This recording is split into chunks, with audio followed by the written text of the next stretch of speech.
National pension scheme में लंबे अरसे से चल रही सुधार की मांगों के मद्देनजर केंद्र सरकार ने शनिवार की शाम यूनिफाइड पेंशन स्कीम को हरी झंडी दिखा दी है। इलेक्ट्रॉनिक और इंफॉर्मेशन ब्रॉडकास्टिंग मिनिस्टर अश्विनी वैष्णव ने इस बारे में जानकारी देते हुए बताया कि ये योजना साल 2025 के अप्रैल महीने से लागू होगी और इसका सीधा फायदा केंद्र के 23 लाख कर्मचारियों को मिलेगा। ये सब तब हुआ जब कर्मचारियों का बड़ा तबका लंबे समय से ओल्ड पेंशन स्कीम को बहाल करने की मांग उठाता रहा है। समय समय पर ये मांग प्रदर्शनों का रूप लेती रही, चुनावों में मुद्दा बनती रही और इसी के आधार पर कुछ राज्यों में विपक्ष ने अपनी स्थिति पहले ही मजबूत की। उदाहरण के लिए हिमाचल प्रदेश चुनाव में सत्ता परिवर्तन होकर कांग्रेस का आना। हिमाचल प्रदेश के विधानसभा चुनाव में कांग्रेस ने ओपीएस को बड़ा मुद्दा बनाकर फ्रंट फुट पर चुनाव लड़ा और जीता भी। जब छत्तीसगढ़, राजस्थान, पंजाब और हिमाचल में विपक्षी दलों की सरकारें थीं, तब इन राज्यों में ओपीएस को बहाल किया गया।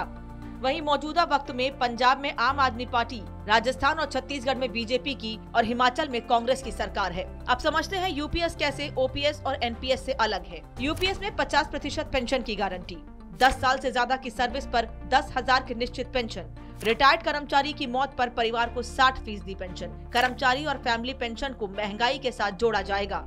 ग्रेच्युटी के अलावा नौकरी छोड़ने में मिलेगा बड़ा अमाउंट। साल 2004 में वाजपेयी सरकार ओपीएस हटाकर एनपीएस लेकर आई तो इसमें निश्चित पेंशन को हटा दिया गया। साथ ही इसमें कर्मचारी और सरकार दोनों के 10% हिस्सा देने का प्रावधान लागू किया गया। 2019 में इस हिस्से को बढ़ाकर बेसिक सैलरी और डीए का 14% कर दिया गया। नए प्रावधान में रिटायरमेंट के बाद कर्मचारी इकट्ठी हुई कुल रकम का 60% निकाल सकता था, लेकिन बाकी की 40% रकम उसे बैंकों, निजी कंपनियों और पेंशन फंड में लगाना कंपलसरी कर दिया। एनपीएस में समस्या कहां आई? दरअसल 2004 के बाद जो लोग सरकारी सेवाओं में भर्ती हुए, उन्हें पेंशन के रूप में बहुत मामूली रकम मिली और यहीं से सारा विवाद शुरू हो गया, क्योंकि हाथ में कितना पैसा आ रहा है आखिर में यही मायने रखता है, जबकि इसमें कर्मचारी अपनी तनख्वाह का हिस्सा भी दे रहा है। ओपीएस में पेंशन की रकम के लिए पूरी तरह से सरकार पर निर्भर थे। वहीं यूपीएस में ग्रेच्युटी के अलावा नौकरी छोड़ने पर एक मोटी रकम दी जाएगी। यूनिफाइड पेंशन स्कीम के सामने आने के बाद जहां एक तरफ सरकारी कर्मचारी का एक बड़ा धड़ा जश्न मना रहा है, तो वहीं विपक्ष इसमें कई पॉइंट्स के आधार पर सरकारी कर्मचारियों के साथ धोखा बता रहा है। Unified pension scheme new pension scheme से भी ज्यादा बदतर और खराब है और ये देश के कर्मचारियों के साथ एक बहुत बड़ा धोखा है। और इस पेंशन स्कीम से आपने देश के अर्धसैनिक बलों को निकालकर बाहर कर दिया। वो इस दायरे में नहीं आएंगे।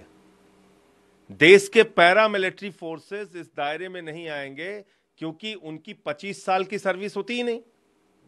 तो जब उनकी 25 साल की नौकरी होगी तभी आप यूनिफाइड पेंशन स्कीम का लाभ उनको देंगे, वरना 10,000 रुपए की पेंशन उनको मिलेगी।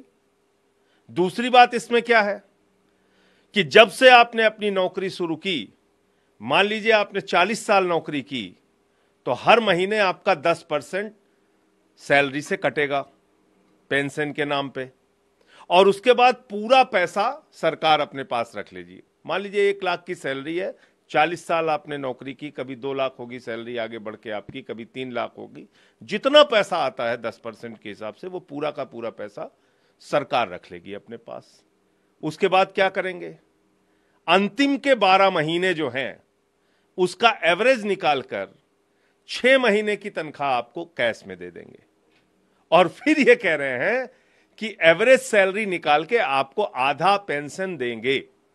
पहले तो आपने एक बहुत बड़ा अमाउंट कर्मचारियों का मार लिया, लाखों रुपए जो अपनी पूरी जिंदगी में उनकी 10% कटौती के नाम पे इकट्ठा होगा।